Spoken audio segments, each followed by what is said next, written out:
Yeah, very good. Good afternoon to all. It gives me immense pleasure in welcoming you all for this wonderful session on new education policy. On this occasion, I welcome our principal, Dr. Unnat, Kamaraj College of Engineering and Technology. Take great pleasure in organizing this kind of program. At this special occasion, I welcome Dr. Raja Jabba Singh, Vice Principal from St. Joseph College of Commerce, Bangalore, and I welcome the teachers from various schools who have Thank you, taken sir. interest in participating in this program. I welcome the faculty members from Kamaraj College of Engineering and Technology and other institutions for this program. Now, I request our principal to felicitate the gathering. Sir. Good afternoon. The head of the Department of Mechanical Engineering, Dr. Sendil, the coordinator of Unnat Bharat, Dr. Rajan, No. the coordinator, Dr. Jabba Singh, and my dear teachers, my dear fellow teachers. I am also a teacher basically. May I know the participants are from which state primarily?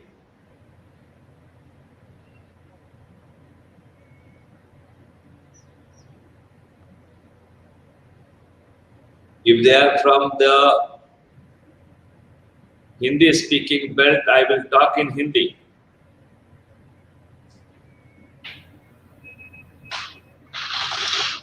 Hello? So majority are from Tamil Nadu, sir. Tamil Nadu, okay. Yes, sir. Vanakkam.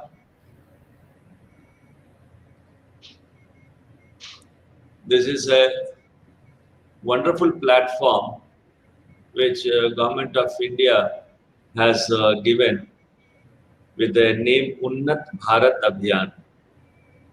Unnat means that is the stressed, best, and the India should progress towards that.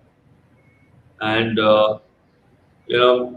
yesterday and today morning also, I was listening our Union Minister Nitin Gadkari, and he was addressing the parliamentarians and some business people, some technologists inside the parliament in the previous Modi government.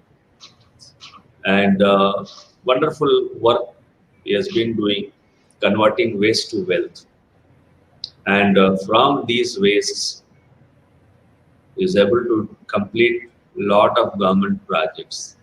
I would request all the teachers, at least go to YouTube and you can watch the video of our Union Minister Nitin Gadkari. And you will really know there are a lot of resources are there, a lot of wealth is available in India, which can be converted into a useful product, which will also bring money to the not only the developer, also to the country. The technologies what has to be used should combine with the products that is available. And how to make money and give money to others. That is very important. One of the example I will take, the plastic. In many places, people are talking bad about plastic. But how the plastic can be used and how we are using, no one speaks about it. And how to make a useful product with the plastic, that also people don't talk much.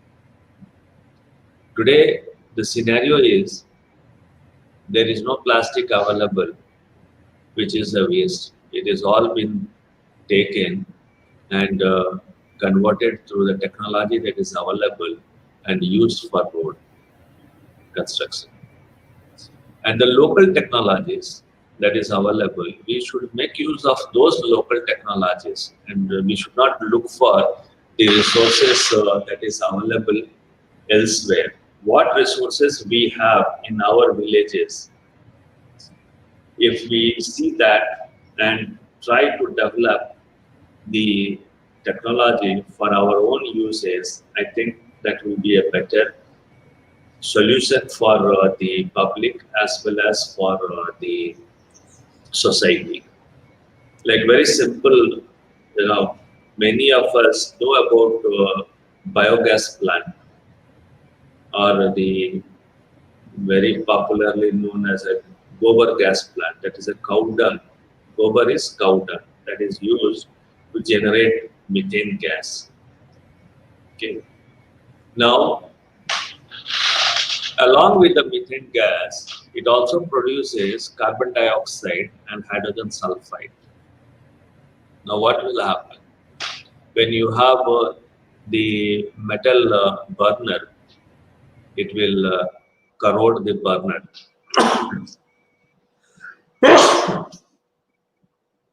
So the engineers and technologists, both chemists, chemical engineers, mechanical engineers, we can develop a trap tower to trap carbon dioxide and hydrogen sulfide from the methane gas and make it a clean methane so that the burning will be better. And methane, this methane can be used even to drive vehicles, both big ones as well as the small vehicles. So it will give you a very clean energy and the burning will be better. Now also the methane can be burned even if carbon dioxide and hydrogen sulfide is there. But then what happens is the energy what you get out of burning the um biogas is less. Now, once the carbon dioxide and hydrogen sulfide is stripped, it will burn better and it will give more energy, and thereby it will also used sufficiently for the various uses, not only for cooking, also for the street electrification. So people need not be always dependent on electricity board, TANGEDCO, to give a power supply. Each village can become a power station to develop biogas-based power producing unit. Another one, most of the places, especially of Tamil Nadu, Rajasthan, if you say, there is a shortage of water. But in all the places, there is also a wastage of water. So if we minimize the wastage, that itself will save water, and surplus water will be available for the irrigation as well as for bathing and drinking and washing. Now, a lot of water goes waste in drainage. From the house, the wastewater is sent, and then it goes to the drainage. From the drainage, it will go to the bigger drain, and from there, it will reach the river, and then it will pollute the river, and from the river, it will go to the sea. So you see there is a cascading effect of the pollution which starts from home. Why can't we also think of removing the solid wastes from the water and treat the water? There also in the water you can produce methane gas. So remove the methane gas and remove carbon dioxide from there. So there also the water will give you an energy, and thereby the clean water will get discharged and that will go to the river. And this clean water need not be discharged to the river. This clean water can be recycled for further uses. So like this, we can save a lot of water and also earn a lot of money from the waste. And the toilet waters. In every house now there is a toilet. Unfortunate those who may not have the toilet at their home, but even the toilet water is very useful and it can fetch a lot of money if it is sold for various different purposes that can be used. Just remove the carbon dioxide, remove methane gas from there, and the water becomes a clean water, and you can use it for the irrigation, you can use it for washing. So various purposes it can be used. Now, how the water treatment takes place. One is an anaerobic process, another one is an aerobic process. Spraying water, that means it comes in contact with air, and there itself the aerobic treatment will happen. So all this bad smell, once the carbon dioxide, methane, and the other gases are removed from the water, the smell will go. And once it is sprayed, then the remaining treatment which has to happen aerobically will also happen, and the soil bacteria will take care of the remaining treatment. So is we can use, develop, and through the teachers we can disseminate into the villages so that the villagers will be able to use it, and that is how we can move from the dependent villages to an independent villages. So that should be used. Right now, the villages are dependent on EV.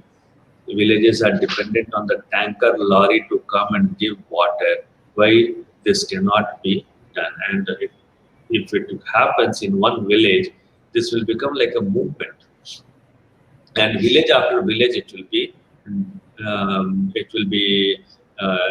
done, and they will replicate into the next village. So the villages will become a model village, that the model village is for the clean India, clean village. And once the cleanliness is maintained, the health will also be good. So cleanliness leads to the health. And you can see, if you keep house surrounding villages clean, your health will be good, and thereby your expenses to pay the bills of the doctor and the pharmacy will also reduce. So your earning will increase. So in a way, you are saving your money, which you could have given to the doctors, which you have given to the water lorry, which you have given to the EB. It will all be saved, and thereby you will see that there is an increase in the income, and thereby you will see your lifestyle and the status in the society will also increase. So Unnat Bharat Abhiyan gives a lot of platform for the Indians, the villages, and thereby it would lead to the prosperity of the countrymen. So to see all the villages should adopt the policies of clean, healthy atmosphere, and thereby they can maintain a good health and good environment around that. I thank the Department of Mechanical Engineering for taking this as an initiative, and in the first phase of that, they have surveyed the villages, and we will also develop a lot of new technologies, engineering technologies, so that we can go and test in our model villages, whereby we can also develop these technologies uh, for the rural India, the rural people, and it will be operated by them also. Even that kind of training we can give to the people from the villages. And coordinator of Unnat Bharat Abhiyan, Kamaraj College of Engineering and Technology, Dr. Tangakasi Rajan, who has been instrumental in doing a lot of work for this scheme. And the participants, please see that it is your country, it is your village, it is your people. If all are healthy, we will become a very strong economy in this world. So the pathway to the superpower is health. If you are healthy, your country's economy will be strong. So you can see from the family, if the family economy is strong, the village economy will be strong, and thereby the country's economy will also be strong. So health is very important, and health can be improved through the Swachh Bharat. Keep the area clean, and thereby your village will be clean, green, and healthy. Plant lot of trees, plant lot of the shrubs, thereby the carbon dioxide from the village will be low, oxygen will be more, and the dust will get filtered if the trees and shrubs are there more in number, and thereby you will also get lot of rain, and your the water level, the ground level of the water will also be higher, and thereby you will become a water sufficient village, and you will not be dependent on anybody else than yourself. So thank you for the opportunity that has been provided to me. Thank you, Dr. Raja Jaba Singh, and thank you, Dr. Sendil and Dr. Tangakasi Rajan, and my thanks to the Government of India, AICTE, MHRD for choosing us to give us this scheme of Unnat Bharat Abhiyan. Thank you all. Stay safe, stay at home. Thank you, sir. Now, it gives me immense pleasure in introducing the guest, Dr. Raja Jaba Singh. Dr. Raja Jaba Singh is a Vice Principal and former Assistant Director Research at St. Joseph College of Commerce at Bangalore. He has more than 15 years of teaching and research experience, and his research area include human resource management, organizational behavior, and research method. He is a member of Board of Studies and Board of Examiners for various universities in Karnataka, Andhra Pradesh, and Tamil Nadu. To his credit, he has published more than 30 papers in national and international journals, and he has completed 3 minor research projects. Among these three, two are UGC funded, and currently an ongoing project is funded by MHRD is going, and he is presently guiding 4 PhD research scholars, and he is a recognized PhD supervisor in Bangalore University. He has delivered many lectures in national and international conference and seminar. With this introduction, I welcome Dr. Raja Jaba Singh to address the gathering. Sir. Thank you. Thank you, sir.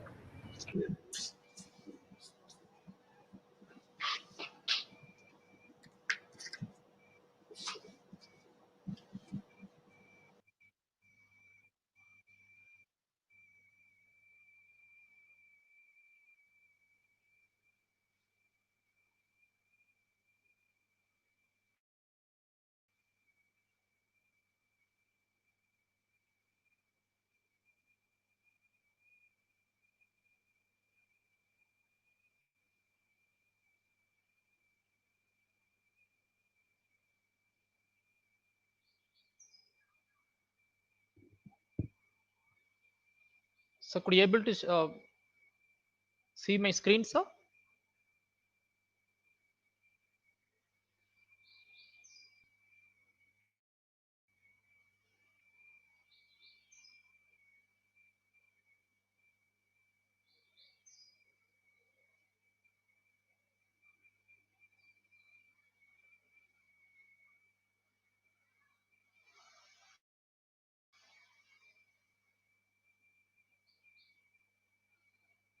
Am I audible? Any response?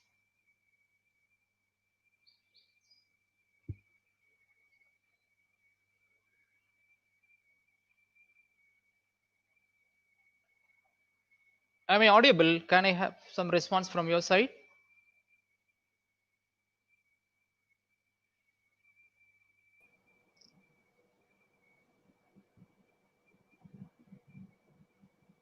Hello. But he's not able to hear. Sir, you are audible. Doctor, Okay. Thank you, you are Professor, audible. for this nice introduction about uh, my profile. At the outset, I would like to thank the organizing committee members, for giving me this opportunity for to deliver lecture, it's probably a sensitization program or for awareness program on national education policy 2020. At the outset, I would like to thank the organizing committee, organizing institution, especially Professor Tanga Kasirajan and the Department of Mechanical Engineering and Principal of the Kamaraj Engineering College of Technology. And also, I would like to thank my institution authorities for giving me an opportunity to share my ideas and thoughts on National Education Policy 2020. So, then education is one of the fundamental rights. Okay, education is one of the fundamental rights of any individual. If you see our constitution also, it's a primary rights of any individual. So uh, education, as far as concerned with education, is one of the main pillar of any country, for that as far as concerned for the development of any country. You have to provide a proper education facility in the country. For transformation of youth, probably transformation of youth or transformation of a country, in any country, you should have a proper setup. The education system should have a proper system.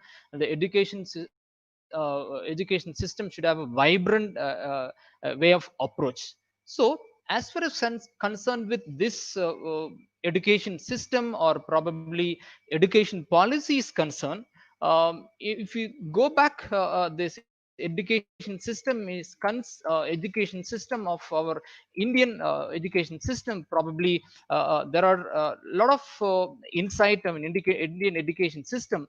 If you see our Indian education system is concerned, it's the oldest system of in Asian and oldest system of Indian education system.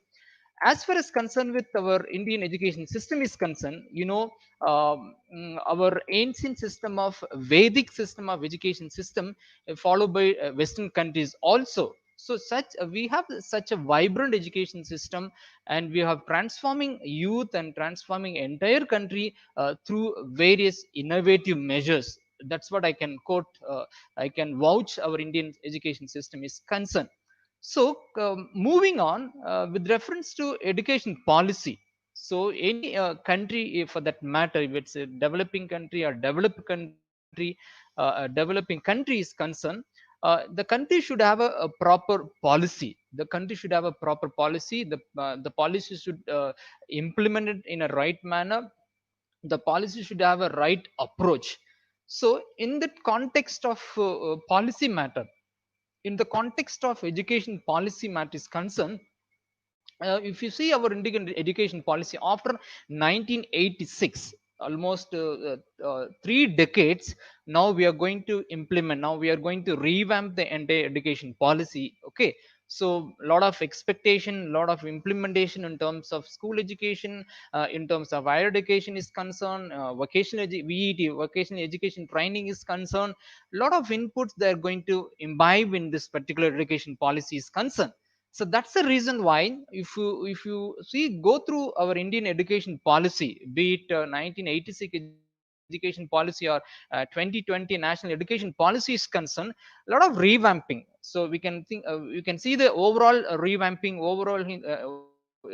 of the entire policy. Okay, not only on school education or not only on higher education system. You can see that sea level of changes. You can see a sea level of changes in the education policy. Okay, full transformation taken place in our education policy is concerned. So now just I want to give an outline about this policy. Not only this policy, just I want to touch upon the international context of our education system. No, everyone know about MDG. Okay, we know the concept of MDG, Millennium Development Goal. 2015 United Nation, they've come up with the concept of SDG. Okay, Sustainable Development Goal. So this particular sustainable development goal consists of 17 indicators. So 17 indicators. So this indicator, among the 17 indicators, there is a one indicator speaks about education. Okay, one that is sustainable development goal number 4. So if you go through this particular sustainable development goal indicator, fourth indicator, it speaks about, it argues about, it speaks about education facility. Okay, equal education facility for our children's. Okay, uh, uh, uh, equal exclusive education for our children, life learning education for our children. So if you see this education SDG goal, sustainable development goal 2013. So by 2013 you have to reach out, you have to reach out the entire globe, be it developing country or developed country is concerned. The main aim of this particular goal, the sustainable development goal, specifically on SDG number indicator, that is a thematic indicator of fourth. As I said at the beginning, there are 17 thematic indicators. Among the 17 thematic indicators, there is the fourth indicator speaks about sustainable development goal. Keeping in that mind, keeping that in mind, Government of India, Ministry of Higher Education, Ministry of Human Resource Development, now the Ministry of Education, and have they come up with the various ideas, various innovative ideas in line with the global context, in line with global context, how to develop the skill, how to enhance the skill, the students skill.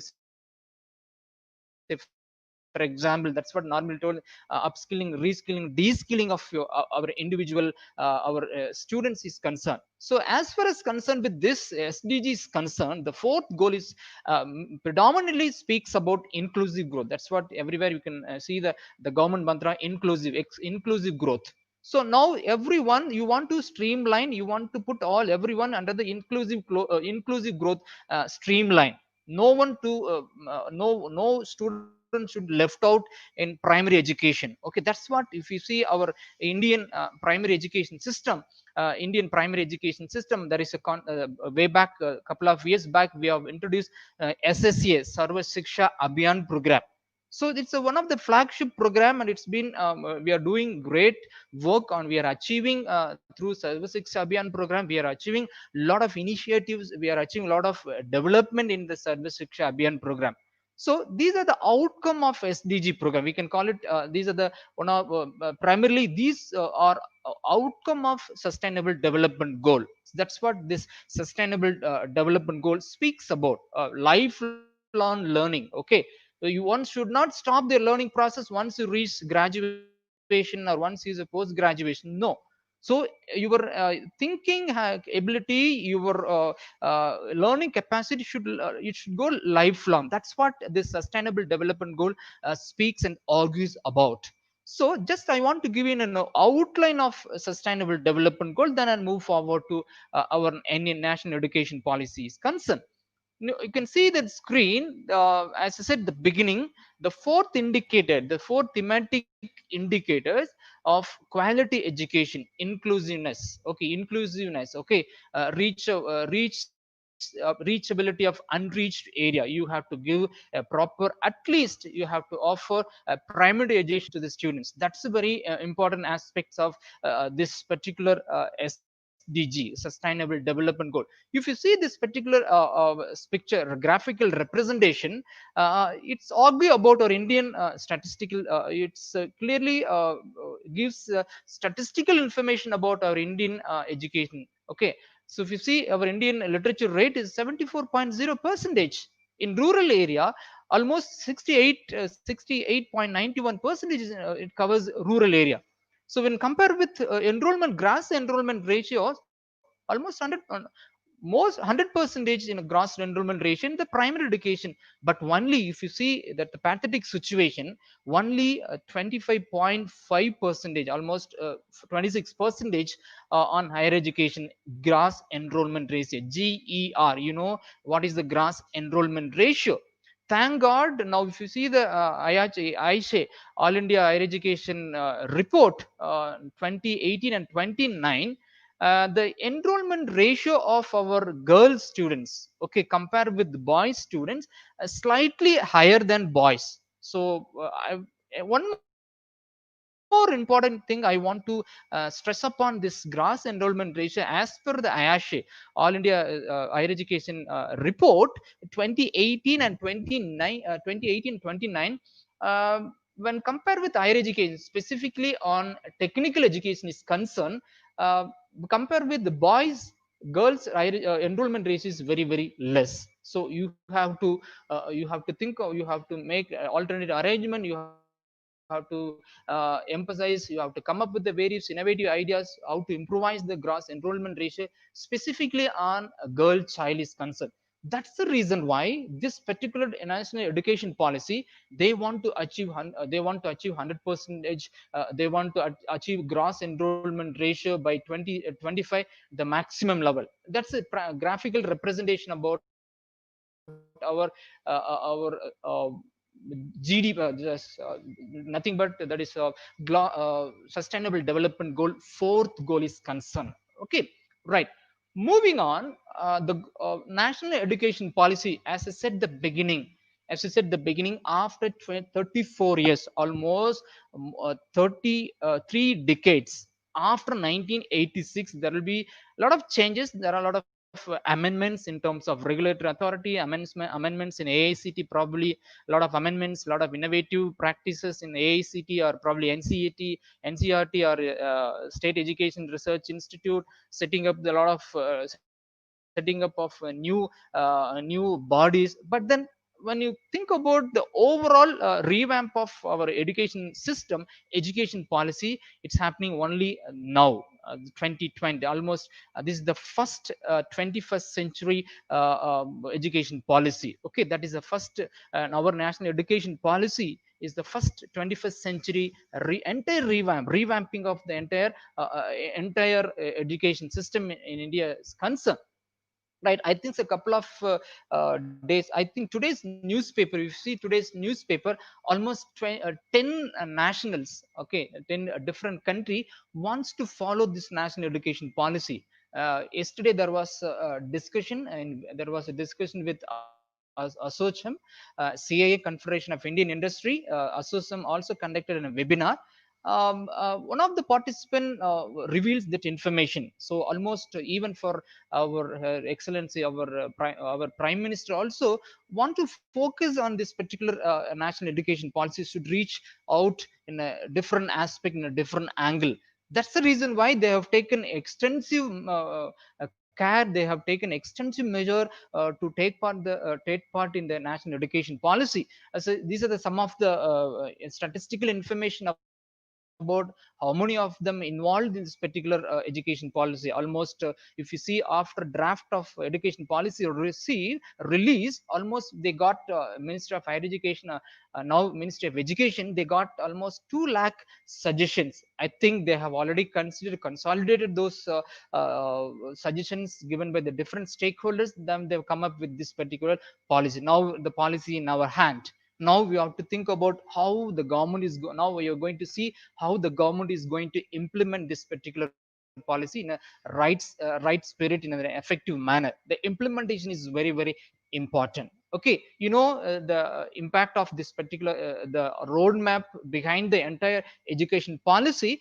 Professor Kasturi Rangan is the chairperson of the drafting committee, along with 9 members committee to draft this particular committee, including Professor Sridhar from Bangalore University, one of the prominent member from this region. Apart from a lot of educationists, leading educationalist professors, experienced professors are involved in this drafting the committee. This is about the just in a roadmap about our national education policy 2020 is concerned. Then moving on, this particular policy, national education policy, if you see the national education policy, um, as far as concerned with our latest GER, gross enrollment ratio, as for 2018 statistical data, almost 26.3% gross enrollment ratio.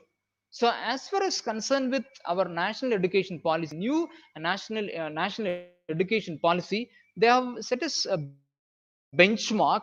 Now we want to achieve 50% of gross enrollment ratio. As far as concerned with higher education institution is concerned, by 2023, So you have to reach at least 50% of gross enrollment ratio. And also they want to create more number of seats in higher education institution like IIM, IIT, national important institutions, right? Institution like us, they want to create more number of seats, at least 3.5 crore new seats, new program establishment of institution they want to set up. Okay, this is another agenda of our Indian national education policy is concerned. As far as concerned with the new agenda behind this national education policy, I want to stress, I want to give special emphasis on this particular policy is concerned. More of flexibility, okay, more of flexibility in terms of designing curriculum, more of flexibility in terms of testing of students, evaluation mechanism, evaluation process, drafting of curriculum, industry ready made curriculum, expectation of industry, all those things has to be incorporated in your curriculum. That's what the flexibility is they given.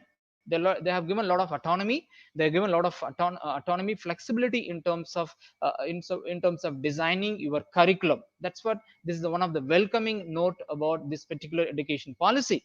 If you see this national education policy, it's more of you are going to give more of not only you're going to offer it's kind of bookaholic of your students. No, no more bookaholics. Okay, uh, through your education pedagogical system, pedagogical system of our education system, to transform the entire student community with skills, transform entire education entire student community with the various skills. So especially VET, vocational education still skills, vocational education is very important. They emphasize more on vocational education in the curriculum, be it school level, okay, be it higher education level, be it degree level, or be it post graduation level, any level for that matter. They want to provide, they want to offer variety of skill development program in the curriculum.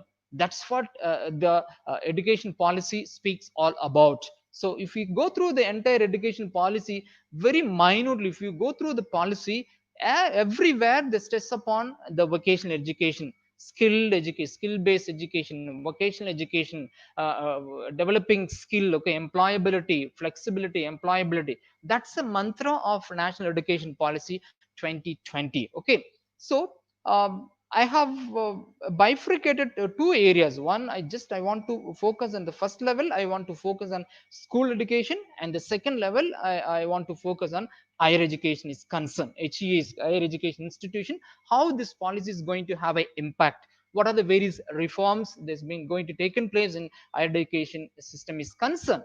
So, as far as concerned with our national education policy, school education is concerned. You know, school education, primary education, school education is the it's one of the very important fundamental pillar. It's a basic fundamental pillar of any student community. So for that, you have to develop right from the school. Right from the school, you have to transform your students community. Right from the primary education, they want to transform, they want to imbibe, they want to influence students with various vocational skills, not only with the book value, book knowledge, but above book knowledge. So above book knowledge, they want to offer a lot of skill based education. That's what they want to revamp the entire pedagogy, entire curriculum, which will enhance, which will improve the students communication, probably which will improve the students vocational skill or employability skills is concerned. So if you see this particular aspect of education policy, school education, just I want to give you an outline about this once more. uh, the தேசிய கல்விக் கொள்கையில பாத்தீங்கன்னா, majority of the policy, majority of the subclasses of the policy என்ன சொல்லுதுன்னா, skill develop பண்றதுக்கு எப்படி ஒரு மாணவனை உருவாக்குறது. வெதர் அந்த பள்ளி பருவத்திலிருந்தே, அவனுடைய பிரைமரி எஜுகேஷன் இருந்தே, சின்ன அந்த ஸ்கூல்ல பிரைமரி எஜுகேஷன்ல இருந்து அவன் ஹையர் எஜுகேஷன் +1 +2 போக வரலும், அவனுக்கு எப்படி நீங்க ஷேப் பண்ண முடியும், எப்படி நீங்க மோல்ட் பண்ண முடியும், ஸ்பெசிபிக்லி அவனுக்கு வேலை வாய்ப்பு தகுந்த கல்வி நீங்க எப்படி கொடுக்க முடியும். not only அவன book knowledge மட்டும் கொடுக்காம, but almost you should give a variety of skills. Okay, variety of skills. Say for example, suppose if the particular அந்த மாணவன் ஒரு மாணவன் plumber, if you want to do a certain if the student is good at the plumbing work, if the student if you find that particular student is good at electrical work, you have to train them in a particular way. You have to train them, you have to keep them, you have to engage them in a particular aspect. That's for trade, skill trade. So skill trade is very important. So there are different sectors, skill sectors. So that's what the vocational education speaks about it. That's what vocational education argue about, different trade, different skills you have to offer. So இந்த கல்விக் கொள்கையில main என்ன பண்றாங்கன்னா, மாணவனுடைய employment, அவனுடைய வேலைவாய்ப்பு திறனை எப்படி பெருக்க முடியும், அவன் பிரைமரி ஸ்கூல் இருக்கிற போதே அவனுக்கு எப்படியெல்லாம் நம்முடைய திறமையை வளர்த்த முடியும், அவனை எப்படி இண்டஸ்ட்ரி ரெடி, இண்டஸ்ட்ரியில என்னென்ன ரெக்குயர்மெண்ட்ஸ் இருக்கோ அதுக்கு அவனை எப்படி மாணவனை தகுதிப்படுத்த முடியும், அதனுடைய அதுதான் மெயினான குறிக்கோள். Okay, employability. அதனாலதான் இந்த கல்விக் கொள்கையை பாத்தீங்கன்னா, ஆரம்ப கல்வியிலிருந்தே அவன் அட்லீஸ்ட் அவன் 8th ஸ்டாண்டர்ட் ஒரு 10th ஸ்டாண்டர்ட் போகும்போது அவனுக்கு வந்து நிறைய நிறைய vocational training program you have to offer. That's what they have designed even for primary education also. They come up with the various concept of vocational incorporating, introducing various vocational stream in stream in middle school level. That's very important. That's a welcoming note of this vocational education at the primary school level or middle school level is concerned, right? So what are the various innovativeness, not innovatives, what are the various reforms that has been taken place in the primary education is concerned?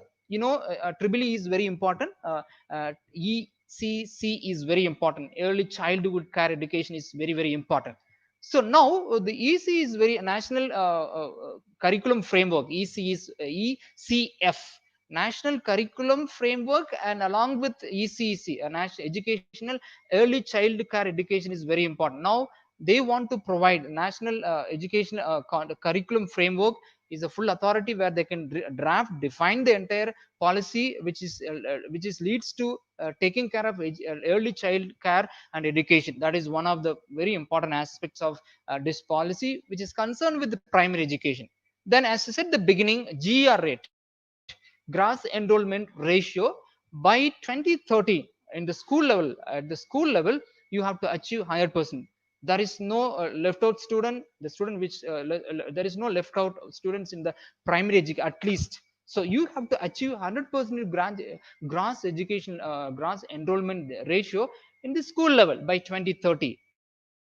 Then now we have the different setup of framework of new education pedagogical framework. Now they want to remove, they want to eliminate this framework. Now they've set up the new framework called 5 plus 3 plus 3 plus 4. They want to remove, they want to eliminate the plus 2 setup, 10 plus 2 setup. Okay, this is one of the reform.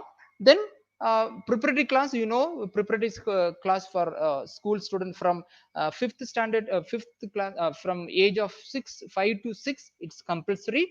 Then they want to set up special education zone. How we have a special education and how we have a zone for IT zone, we have agriculture zone, we have special economic zone, like that.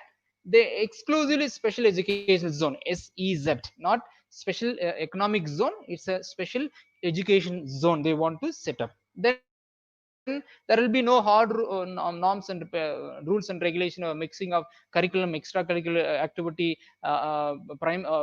with reference to middle school level or with reference to high school level, health higher education level, high school level probably.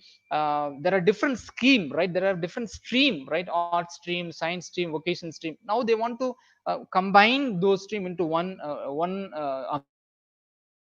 umbrella. Okay, that is another aspects of the school education is concerned. Now KVB is very important. Kasturiba Gandhi Balvika Vidyaliyas, up to 12th standard. Now they want to improve up to 12th standard. You can get a Balvika Kasturiba Gandhi Balvika Vidyaliyas up to 12th standard. 12th, so we can admit your students. Okay, then curriculum with national, as I said the beginning, the opening remarks, our Indian system of education, not only system of education, ancient system of education, right?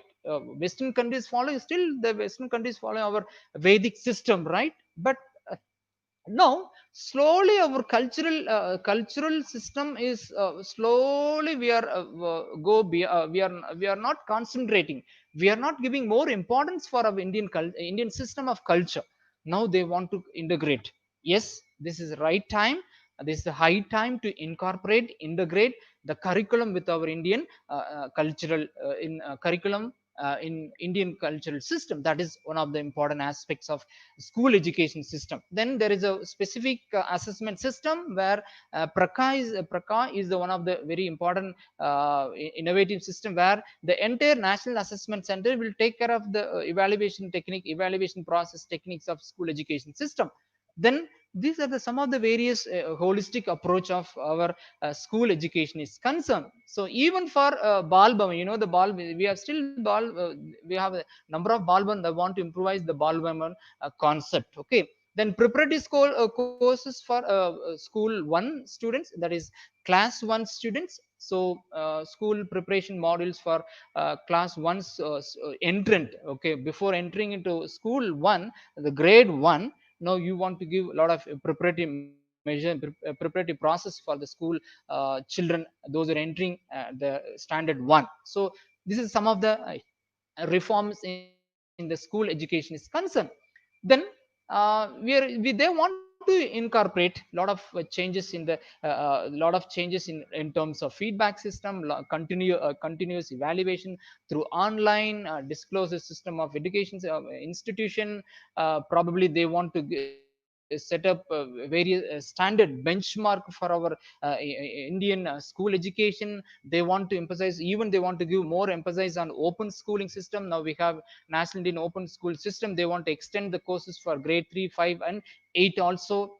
They want to come up with the various school clustering of resources. Say, for example, if the Bal Bhavan has a good education facility and cultural aspect, probably KV is a different Kendriya Vidyalaya school come up with the various innovative idea. Schools in Madurai can come up with, they can jointly share their resources. It's a cluster of school resources. We can call it as a pooling of resources. So pooling of resources is possible. So through the various innovative, like these are the resources where you can pool your resources, the different aspect, different angle. Okay, so clustering of resources is one of the best approaches in terms of sharing their best practices, in terms of sharing their pedagogical system, sharing their integrated approach towards the curriculum, non-curricular activity, whatever may be the process. You can share those ideas, best ideas with your neighboring school. That is one of the best idea behind this national education policy. Then, as I said at the beginning, as NCFC as National Curriculum Pedagogical Framework for Childhood Care Education, up to age up to age of 8, they want to framework, they want to develop a curriculum, special curriculum for these children. Then there is a concept of Indian Sign Language, SIISL. So will be standardized. There are a lot of Indian Sign Language. I think they want to improvise a lot of sign language. They want to promote more. They want to emphasize more on Indian Sign Language, that has to be standardized at the global standard. Then this process is very innovative and welcoming one. National mentorship. So national mentorship is one of the best idea, where pooling of your resources with senior faculty member, experienced faculty members in the school education, where they can mentor your schools, where they can mentor the entire system of your approach. The government can come up with the various ideas. The mentoring institution and the mentors can mentor mentee relationships is very important. They want to develop a mentor program, national mentor program for school education. So outstanding professors or outstanding teachers come, retired teachers, they can come, they can they can guide the school how to improvise your pedagogy, how to standardize your system of approach in the school education. That is the very important aspects. Then national repository, you know, every in India, we now we have a number of repositories. You could take example, repository, if you go to CEC, Consortium of Education, Education Consortium, UGC Consortium, there are a number of online resources are available. It's a repository. Anytime students, anytime teacher can use the repository inputs to teach the students. So the national repository is high quality resources. Anytime students, if teachers want to teach some new concept, they can refer this national repository, they can read, they can in turn they can replicate the same concept to the students. That is a best approach towards national repository system.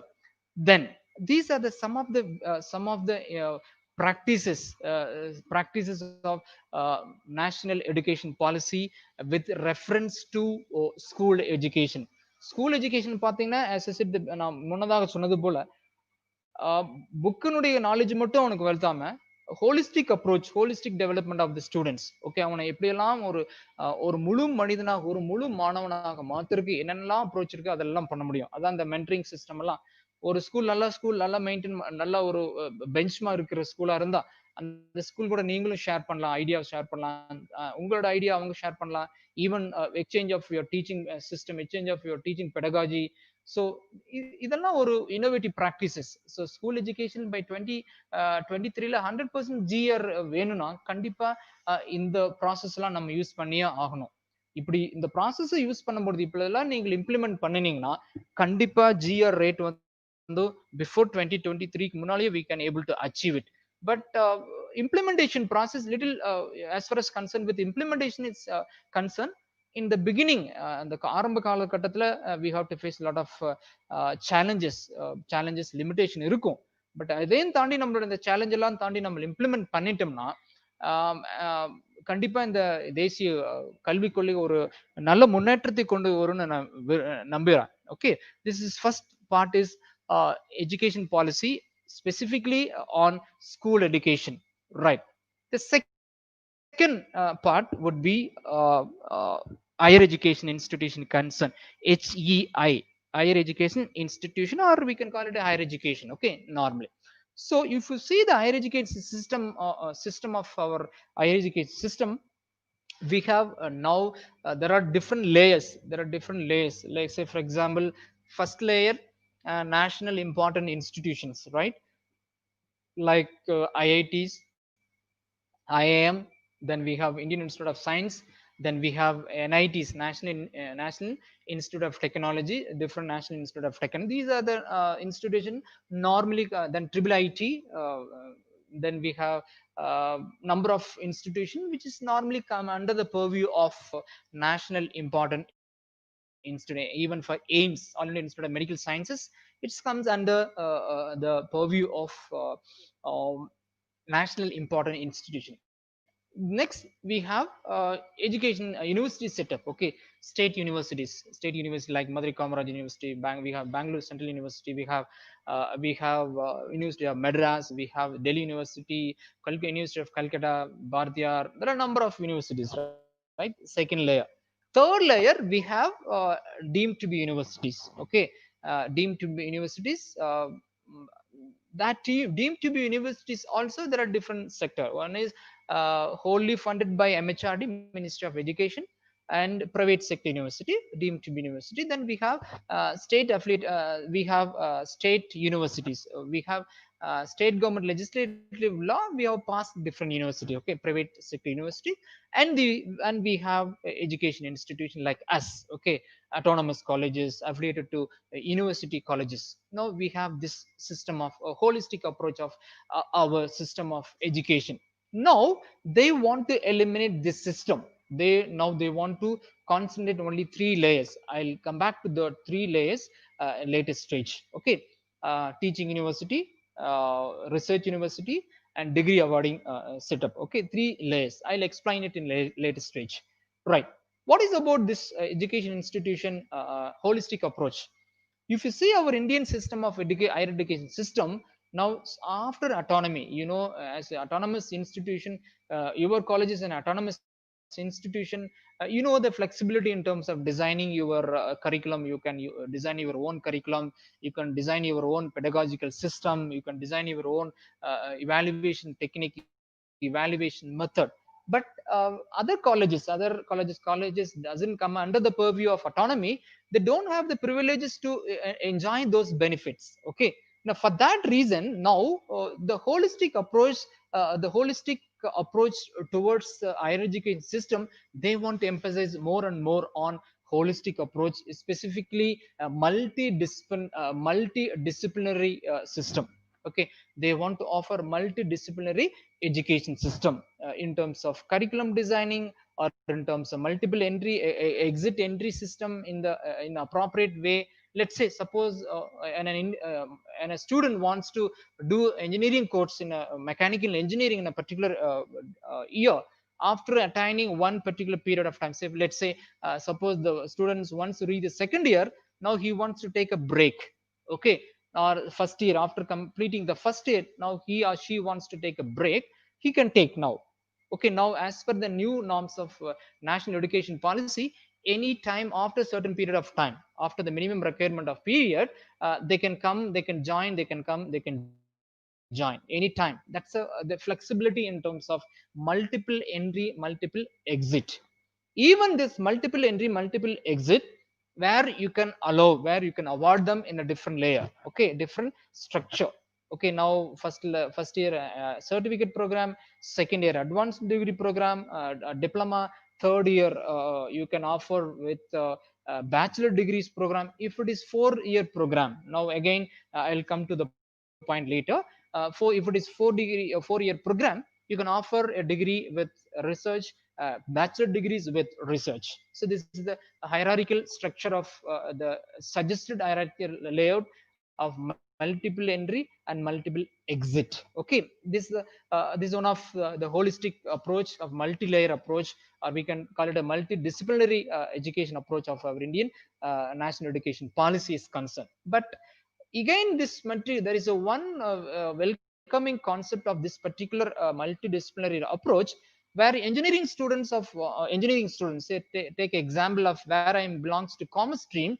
uh, BCom student, say for example, first year BCom students of my college, BCom students of my college can take up any course in another college. Say for example, National College in Bangalore, they can take any course on folklore. Okay, they can take folklore.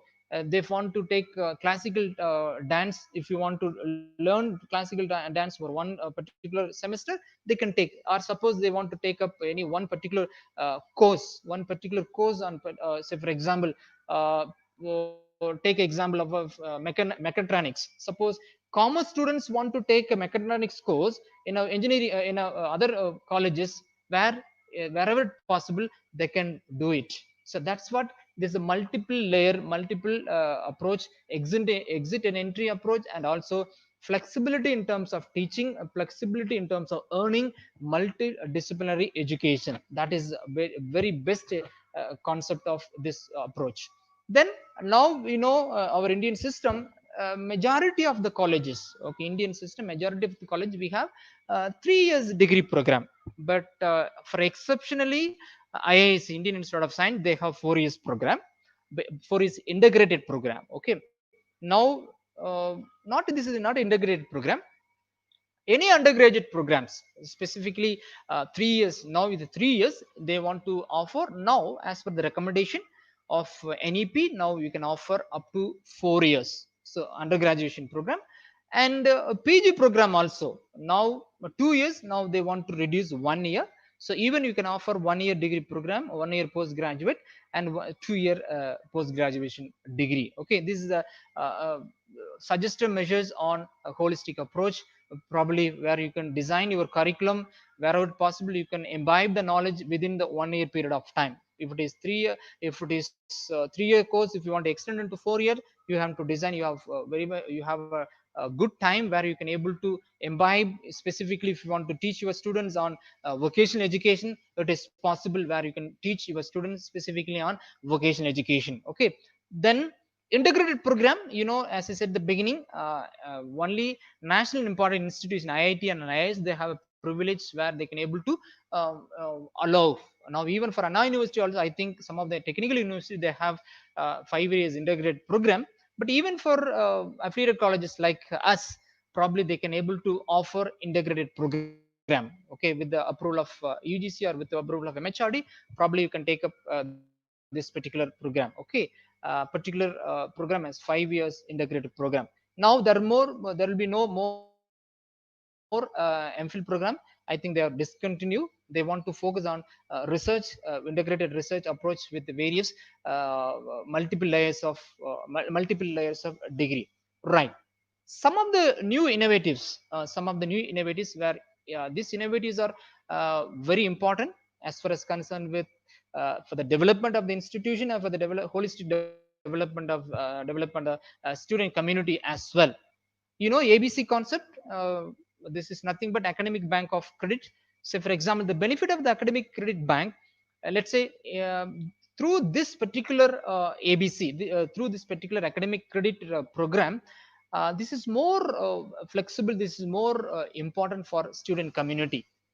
So students community, when they can earn any course credit from any colleges, be it autonomous college or non-autonomous college. So I think within the purview of your parent university, probably we don't know what is the exact implementation of the process. I think probably they may allow, or they may allow within the parent university, or probably they may allow uh, from outside the parent university also, where you can able to earn your credit. Say for example, suppose I want to take a course on physics, okay.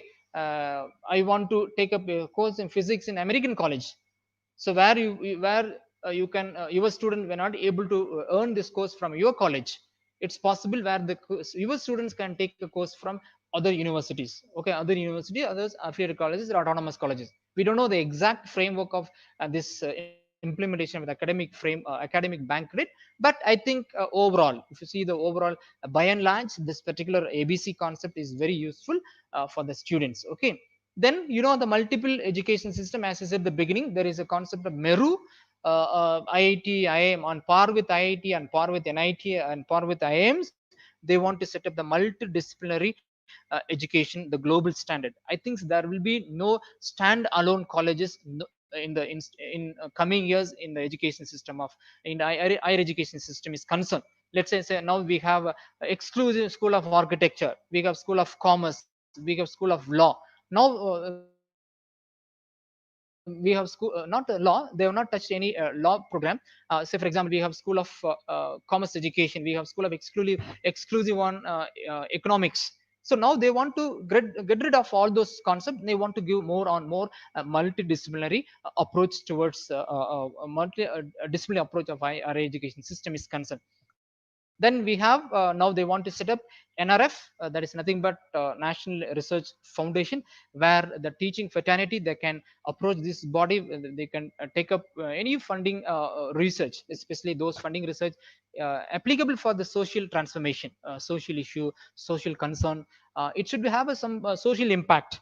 Probably if any project we have a social impact, probably that is one of the best idea. That is the best idea where you can able to capture, where you can able to crack number of funding, number of opportunity for your funding in the National Research Foundation. Now we have different funding agencies for NCT. We have funding we have Indian Council of Medical Science Research, we have Indian Council for Agricultural Research, we have biotechnology, DPT, we have science and technology, we have IT, information technology. There are a number of funding agencies. Apart from that, now they want to set up National Research Foundation exclusively for capacity building of our students, okay, capacity building of our faculty members to improve the capacity of teaching, learning, and research, right? Now this is very important. I want every faculty member, those who are into higher education system, those who are working with higher education system, this regulatory framework, now they want to reframe the entire regulatory framework system. Now we have a few regulatory system in Indian context. Let's say we have AICT, All India Council of Technical Education, exclusively on technical education, okay. We have UGC, University Grant Commission, exclusively on a governance system, okay, funding and governance. We have Indian Council of Medical Science, we have ICM, Indian Council, MCI, Medical Council of India. We have Bar Council of India. There are different councils, right? Different council exclusively cater to the particular domain. Okay. So now, as for the new national education policy, Now they want to come up with the only one agency, that is HECI, Higher Education Commission of India. Okay, except medical and legal education, except legal and medical education, all other education system, or when I say the all other domain, say for example technical education, school education, higher education system, university education system, they have to come under the purview of this particular system called national higher education commission of India. So this is the first umbrella, this is the nodal authority. Under the under the purview, under the purview of national higher education commission of India, there are four layers, there are four verticals. Okay, vertical one, it speaks about deals with HERC, National Higher Education Regulatory Council. Now we have different regulatory council, academic governance and regulation. Even for UGC also, normally they does this particular work, academic governance and regulation, even for funding also. So now they want to focus, NHRC is concerned with academic matters, any academic governance regulations pertaining to this higher education system, which fall under the category of National Higher Education Regulatory Council. First layer. The second layer would be National Education Council, GEC, for standard setting, benchmarking and benchmark and standard setting. When I say the benchmark standard setting, probably technological incorporation, probably teaching learning pedagogy, curriculum design, evaluation, okay, research, funding, collaboration. So GEC's main role is standard setting. So normally they want to set up a standard, the global standard, benchmark, normal design by GEC. Second layer. Third vertical, it's higher education grants council. Now normally this grants, UGC grants council, now we have UGC grants commission, UGC. Even for the UGC grants commission, they does academic governance and regulations. Now this particular council, higher education grants council, HECG, wants to focus only on funding, nothing else. The main aim of this council should focus only on funding. No matter pertaining to, they won't deal with any matter pertaining to standard setting or academic governance. Now does the UGC do? Now there will be no business at all. They want to focus only on funding agency, okay, funding pattern. Then third, every institution should go through the accreditation process, be it NB, and we have number of accreditation agencies like National Board of Accreditation, NBA, we have NAC, National Assessment Accreditation Council. Now there will be only one council, okay, National Accreditation Council, NAC, for assessment accreditation process. So these are the four verticals comes under the purview of National Higher Education Commission of India, HCI. So this is another important aspects of regulatory authority is concerned. Okay, through this regulatory authority, they want to focus on various holistic approach, social responsibility. How we have a UBA is one of the social responsibility. How we have a Fit India. There is a movement. There is a Swachh Bharat. Okay, there are a lot of social responsibility. Okay, UBA is one of the best example for social responsibility of the institution. Like that, they want to give us holistic approach of higher education system is concerned. Okay, this is about our national education policy with reference to various levels, verticals. Okay, now as I said the beginning, நான் first சொன்னது போல, நம்ம Indian சிஸ்டத்துல, நம்ம higher education உயர்கல்வித்துறையில already நான் explain பண்ணது போல, national important schools, important institution IIT இருக்கு, என்ஐடி ட்ரிச்சில் இருக்கு, டெல்லியில ஐஐடி இருக்கு, பெங்களூர்ல ஐஐசி இருக்கு. இதெல்லாம் முக்கியத்துவம் வாய்ந்த நேஷனல் இம்பார்ட்டன்ட் ஸ்கூல்ஸ்னு சொல்லுவாங்க, இன்ஸ்டிடியூஷன் சொல்லுவாங்க. Now they want to bifurcate those spectrum into three areas. Okay, again three layers. Okay, probably research intensive university. So only take example of Madurai Kamaraj University or probably Anna University.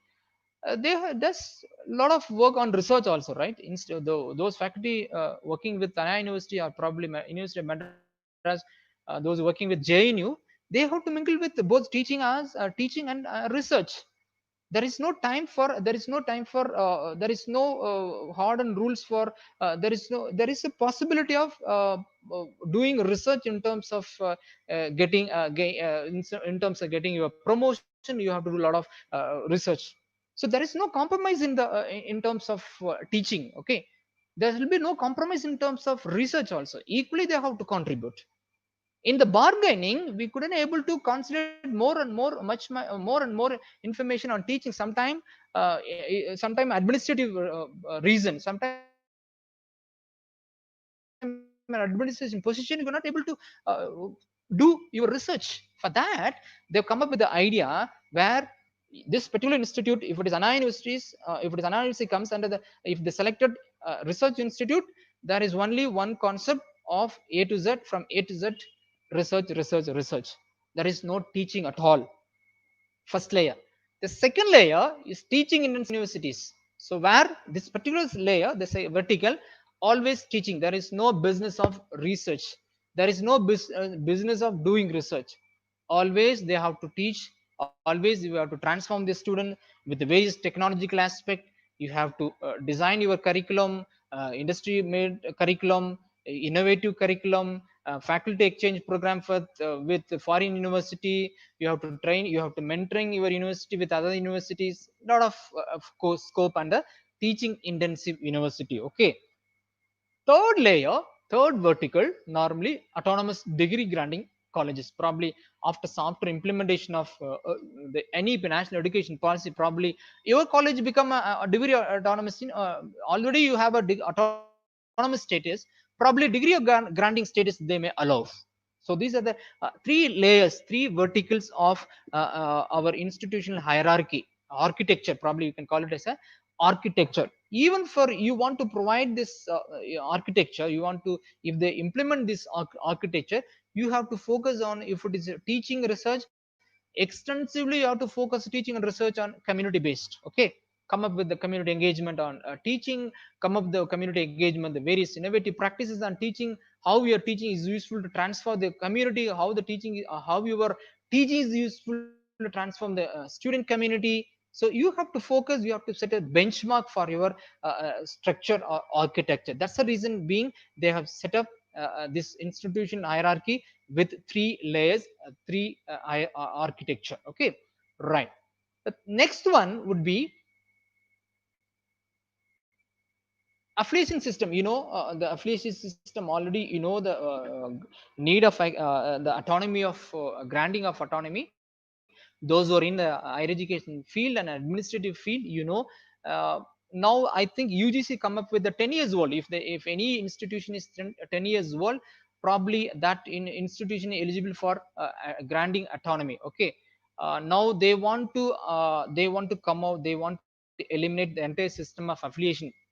Now you are affiliated to Anna University, affiliated to Bangalore University. No, after 15 years, slowly they want to get rid of this particular concept called affiliation colleges. Now, due to administrative reason, even the Anna University, now they want to bifurcate Anna University. They bifurcated Anna University in the different sector. Even for take example of Bangalore University, they have bifurcated into three university trifurcation. One is Bangalore University, second is Bangalore City University, another is Bangalore North University. Due to administrative reasons, you're not able to affiliate, you're not able to control the affiliated colleges. You're not able to manage the affiliated colleges. So that's the reason why they want to come up. They want to get rid of this particular concept of affiliated colleges system. After 15 years, every colleges, every institute, every colleges of higher education institution will be will be under the purview of autonomous college, graded autonomy. Probably already MHRD is graded autonomy for grade 1, grade 2, grade 1 and grade 2. One of the I think MHRD have already identified grade 1 university, Alapa University, one of the grade 1 university. Even Chennai University come under grade 2 university, Bharatiyar University grade 2 university, like that. They have classified the grade according to the performance of the university based on teaching, learning, and research. That is another important aspect of affiliation, removal of the affiliation system. So this is one of the best idea. Okay, then teacher education, teacher education is one of the best, one of very important. You have to give more and more and emphasis on teacher education system. That's the reason why they want to set up a new and exclusive system of a national curriculum framework for teacher education, NCFTE 2021. So the focus would be only framing of curriculum framing for teacher education, designing, execution, implementation, execution of design and curriculum pedagogy system, training of teacher education. So they want to set up on the similar formulate by NCT, NCRT. So they want to develop in the particular system. Okay, by 2020, by 2030, I think some of the university, they've come up with new ideas of incorporating, integrating the B.Ed courses. I think the compulsory B.Ed is B.Ed is very compulsory for appointment of teachers in the school education is concerned. So this is about teacher education. This next one would be mentoring mission. In fact, I've already explained about this mentoring mission. It's also applicable for higher education institution, not only applicable for school education, where the senior professors, senior retired professors, sitting vice chancellor, retired vice chancellor, probably those are in the expert, those in the field of expert in education, they'll train, they'll mentoring the institute. So this is one of the best way. Some of the universities also, they have already doing it, the mentoring mission, but they want to uniformly, they want to do the professional for professional equipment development, for the professional development, capacity building of our institution faculty member. They want to mentor the entire organization, they want to mentor in the schools and education institution is concerned. Okay, this is about mentoring mission of school and higher education system is concerned. Now the open education system, distant education system, we have long history in terms of open education and distance learning education system. Anamla University school, Mumbai University, Delhi University, we have this long history. Even for take example of IGNU, Indira Gandhi National Open University is one of the reputed university in the globe, where they're offering variety of the program. Even they offer preparatory course to PhD program. Okay, even for postdoc also they're doing a lot of open distance learning program they're offering. You take an example of this situation, the COVID situation. Almost every institution, higher education institution, they've come up with the various innovative practices to teach, to reach out the students community through various platform. Even for open access, some of the universities offer open access program. Take an example of Swayam, NPTEL, National Program of Technology Enabled Services. There are a number of international standard programs. Oxford University, there are a number of university offered MOOC program. Okay, massive open online courses, open distance education program for faculty members, student community. So flexibility in terms of fixing, flexibility in terms of reading, taking up exam of the open education system. They want to come up with various innovative practices in on par with regular education. Okay, quality education and regular education is concerned. This is about open and distance education program, right? This is very important. In the concept வந்து நம்மளுடைய நாட்டில் I think we already incorporated, but still we have to move forward. There is a scope, there is a chances, possibility. We have to incorporate a lot of changes. We have to incorporate a lot of technology incorporation in teaching pedagogy system is concerned. Thanks to this platform. Now, due to this coronavirus pandemic situation, almost every higher education institution across the globe, they can now they're engaging students through technology. Okay, chalk and talk method is gone. Now they want to use technology, and even for the students also, for them also, now the student almost they're adopted this new technology. Okay, they adopt a new technology. Even for primary school to higher education level university system, almost all the education institution, all higher education institution come up with the various technology. as much as possible they're incorporating a number of technological way of approach towards teaching, evaluation, pedagogy, designing the curriculum, reaching out the students, evaluation through the various technological open access, open software, using various technological incorporation in teaching pedagogies. That is a welcoming concept of our education system. Now technology, as much as possible you want to eliminate involvement paperless offices, technology in education planning, teaching learning assessment, administrative management, okay, regulation of self declaration as far as concerned with ICT or UGC or NCRT concerned. Lot of aspects, a lot of technologies involved. So you have to use, continue to use this technology in a positive manner, in an appropriate manner. That is very important. Then increasing access of disadvantaged groups. Yes, so some of the students may not have a privilege to use this technology. Then some of the student doesn't have phones, Android phone. Some of the student doesn't have a laptop to access the notes. So what happened now, through MOOCs program, through various technology, even for NPTEL also, they have come up the various technology channels, education channels. Through television we can able to reach out to students. So increasing access of disadvantaged group with the different aspect, the different platform. You have to chart out the plan of action to how to reach out the students. So that's the reason why we have e-content. Okay, if you go to an NPTEL, swim NPTEL, there are now lot quite number of programs, irrespective of engineering field or engineering domain or management sciences, law, any field you can name it, you can call it. There are number of there is a program where you can able to enroll, where you can able to enhance your knowledge on that. So this is about the technology.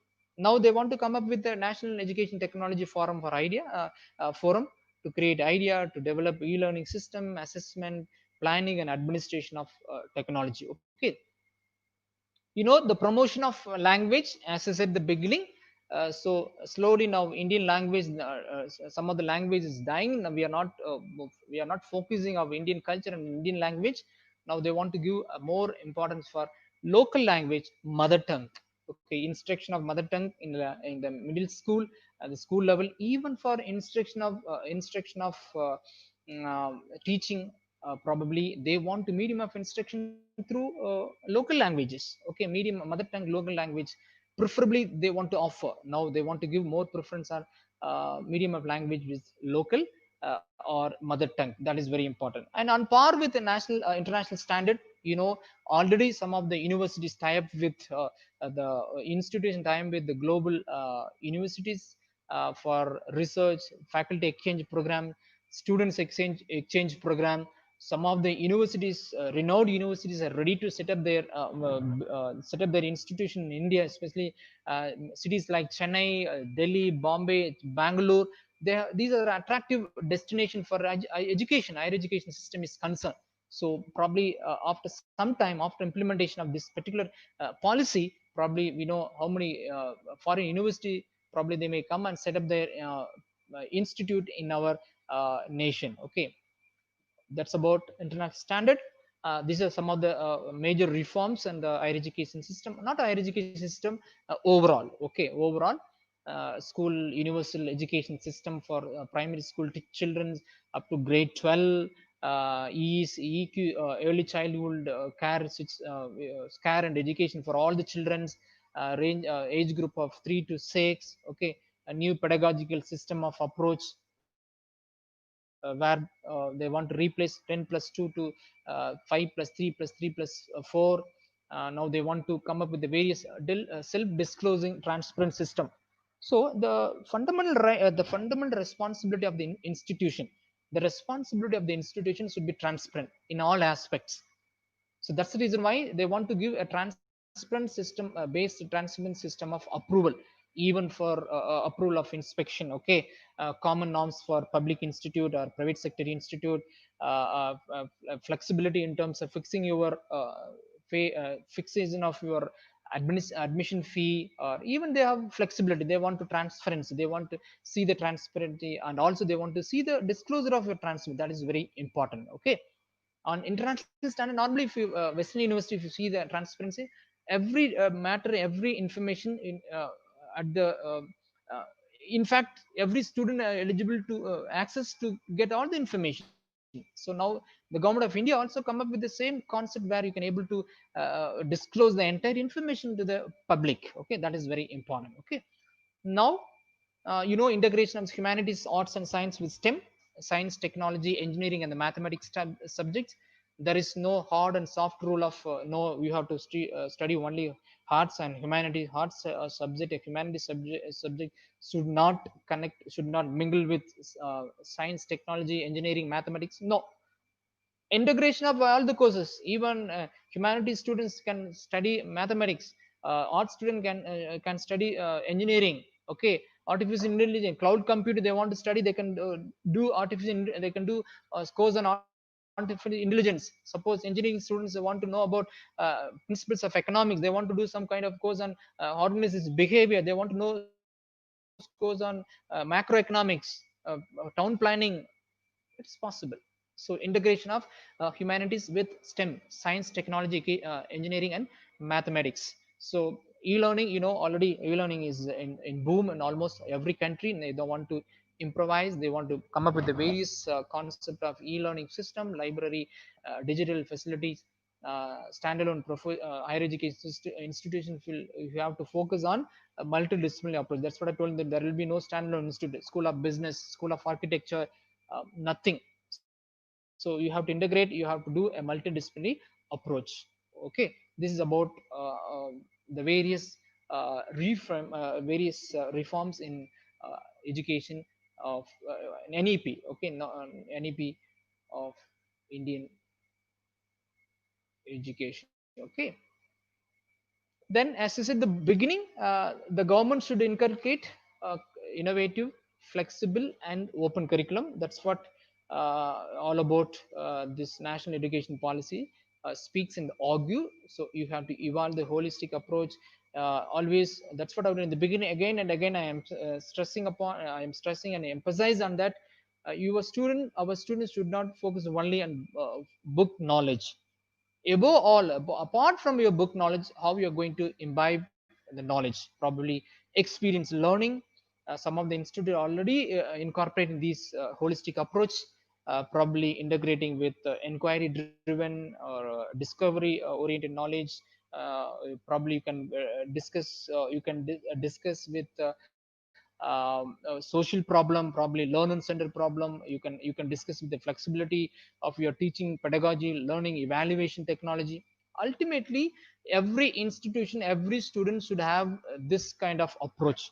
They should enjoy this benefit, they should enjoy this holistic approach of multidisciplinary approach in the higher education system or school education system as well as. So that's what the government of India also emphasize, these aspects of national education policy is concerned.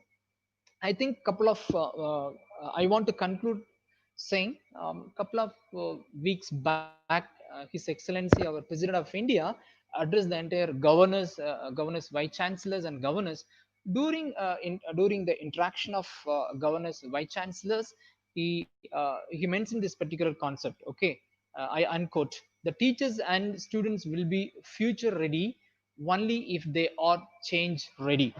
So future is in the hands of students. So we should have the teachers and students will be future ready only if the change is ready. So you have to make a change ready, and you have to implement this policy in a right spirit, in the right direction. So even for the government of India also, I mean, the different level, different ministerial level, they have taken a lot of initiative, a lot of approaches towards the effective implementation of this policy. Probably we have to see how they are going to implement the implementation of this policy is very important. That's the outcome. Okay, so the implementation is very important. That is the outcome of any that's the outcome of any policy, that's the outcome of any intervention. So probably you have to implement as a educationalist, as a academicians, as a school teacher, probably participant from schools, or probably from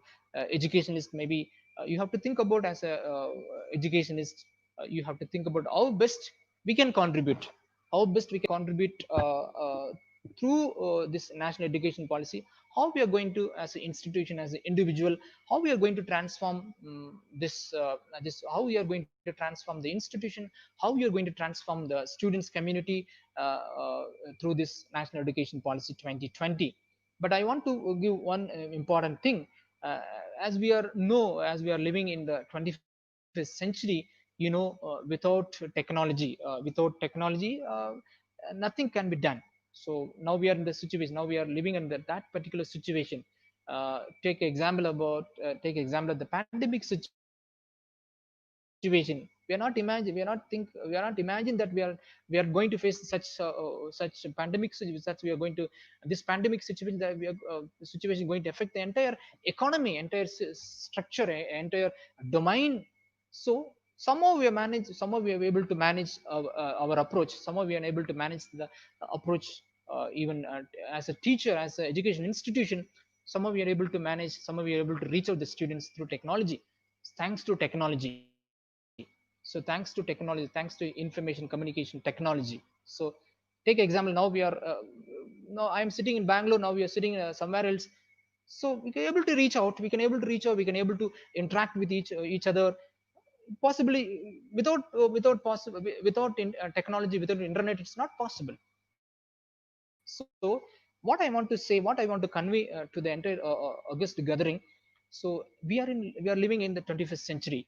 So we have to create, we have to equip ourselves these skills. One is critical thinking, creativity, collaboration, curiosity to know, curiosity to learn more and more, and communicate properly. That is very important. Disseminating, communicating, sharing information, that is very important. So 20 my request, I urge every participants and every faculty member, specifically as on special note, faculty members, you have to inculcate this 21st century skills, and you have to set up, as an institution, you have to set up how best we can able to imbibe this critical thinking in the pedagogy, how best as an institution where you can able to create our syllabus pedagogy, create our curriculum, more creativity thinking, where you're able to create students to create more innovative, where possibility of collaboration, where students can collaborate with other fellow students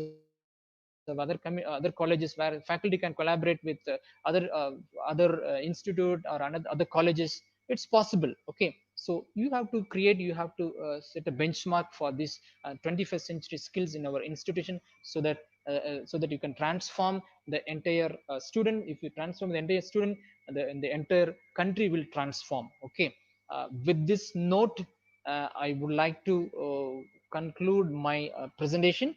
So at the outset, I would like to thank the organizers once again for giving me an opportunity to share my thoughts and my viewpoint on national education policy 2020.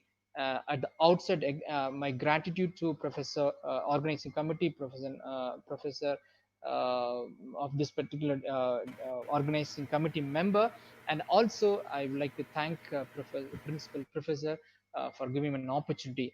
Thank you, one and all. Thank you so much.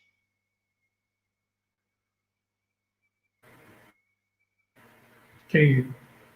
So there is one The floor is question from open. the, If you have yeah, there is one question from participant. The date of implementation of this new education policy, from any which state queries, it is going? probably.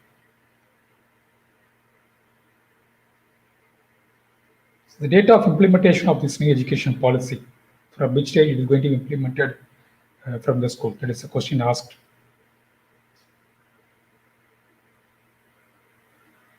Hello. Sir, am I audible?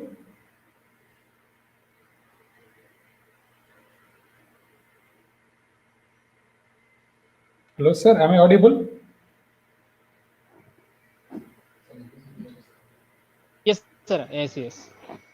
So there is one question from participant. The date of implementation of this new education policy, either from the next year, academic year, or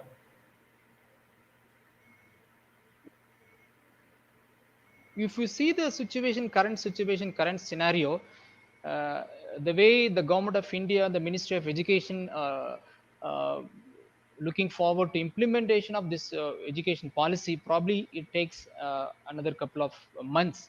I think they are inviting now they're creating awareness or sensitization of this particular program, national education policy, with the different stakeholders. So probably at least it takes at least through, as far as my concern knowledge is concerned, probably it takes at least 3 months or 4 months times to implement. Okay, so any doubts, any queries to be?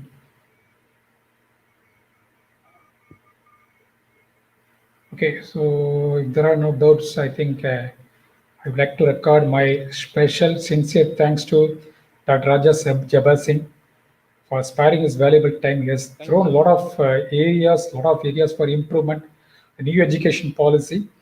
Uh, Thanks to our college principal, Dr. Anantachari, for making this program. Special thanks to the participants from various schools, our faculty members for their participation. Yes, we have received a lot of inputs from both from the school level as well as from the higher education institution. So special thanks to Dr. Raja Sabasing. It was really a wonderful, amazing Thank session you, sir. for all of us. Thank you, sir. Thanks for your Thank you, sir. valuable time. It's my pleasure. Thanks It's to my all. pleasure. Bye. Thank you. Thank you so much. Thank you, sir.